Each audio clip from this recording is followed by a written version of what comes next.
سردار مبارک صلی الله علیه وسلم فرمای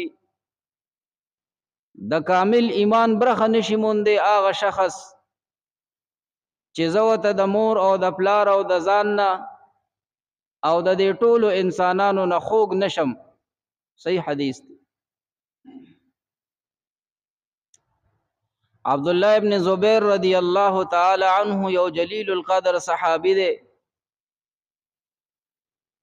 سلورو تاریخونو په متصل سند سره د عبد الله ابن زبیر رضی الله عنه روایت نقل کړي. آخری کال باندې رسول پاک علیہ السلام حج کولو چې کله مبارک سر اخرو حجامه کولا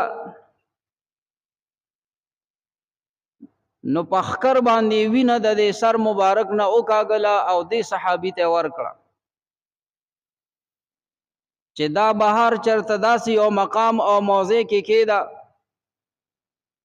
عبد الله ابن زبیر رضی الله عنه اغوینه د رسول پاک علیہ السلام را واخستا بهر اوته او سوچ دا وکړو چې د خپل زړه او زیګر نه راتبل یو بهترین مقام نشته دی. فبتلعه بروايه فشربه دم النبي صلی الله علیه وسلم غوینه اسکلا.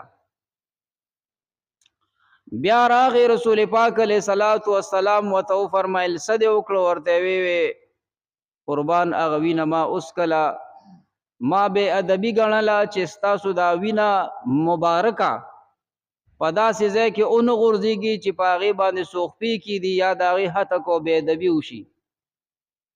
نبی علیہ السلام عبد الله ابن زبیر رضی الله عنه تو فرمایل من اختلط دمی بدمه حرم الله علیه النار. د کم انسان ویني سره چې د پیغمبر علیہ الصلوۃ والسلام وینه یوځای شو نو دغه جسم باندې الله د جهنم اور حرامي. او پام کو عبد الله ابن زبیر ستا جسم ته د پیغمبر علیہ السلام وینه لاړه پهلوان دی پتا ګوري دوکان شي او ته په پهلوان دوکان شي چاله په پرزون ور نشي کني پخته بوله بیاله بیاله کې دا هغه ورځ نه باندې عبد الله ابن زبیر رضی الله عنه په جسم کې داسي یو قسم قوت او طاقت پیدا شو چې په مدینه منوره کې د پهلوانې نوم اغشتل د خلکو د خلی نیر شو. بل یو صحابي دی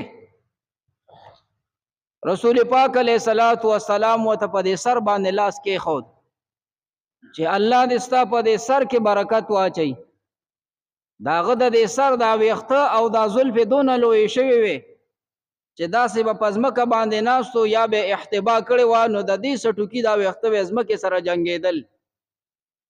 صحابه ته تاسو کو چې دا ولي وې دې سره د آقا مبارک صلی الله علیه وسلم لاس مبارک لګیدل دي دې لزګوت نو ورولم ډیر ادب او احترام به کو چې کوم وختبت اوغرزیدل هغه به ډیر ډډه تا یو محفوظ مقام کې هودل.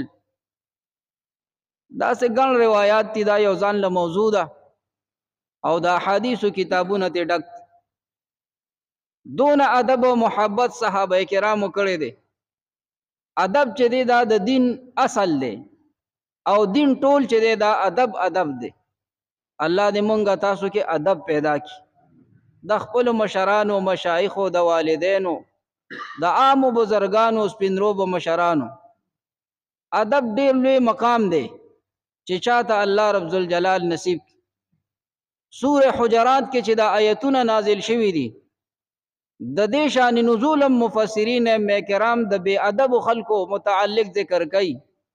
رسول پاک علیہ السلام ته بیدا سے आवाज وکړو دا سے نازایبا الفاظ به استعمال کړ چې هغه الله ته خوښ نشو نو دا آیتونه مبارک نازل شو لا ترفعوا اصواتکم فوق صوت النبي. الله دې تاسو د حرمین شریفین زیارت نصیب کی روزه مبارک باندې چې کم دینو دا آیتونه مبارک لیکلي.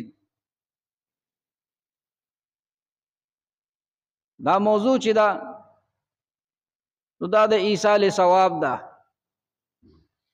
د اهل سنت والجماعت په حیثیت د یو سنی مسلمان دا عقیده ده د ژوندي بنی آدم نیک او صالح اعمال هغه که استغفار دی که تلاوت کولی که درود شریف دی که ذکر اذکار دی او که نوافل دی او که صدقات دی د دې چې څومره اجر او ثواب الله پاک دې بنده ته ورکوي دی کوونکي ته نو دونه دې مرده ته هم ورکوي. امام طحاوی رحمت الله علیه لیکي من غیر ان ينقص من اجره شیء، ستا په اجر کې کمی ناراضي او چې چاته بخي الله پاک هغه تم اجر ورکوي.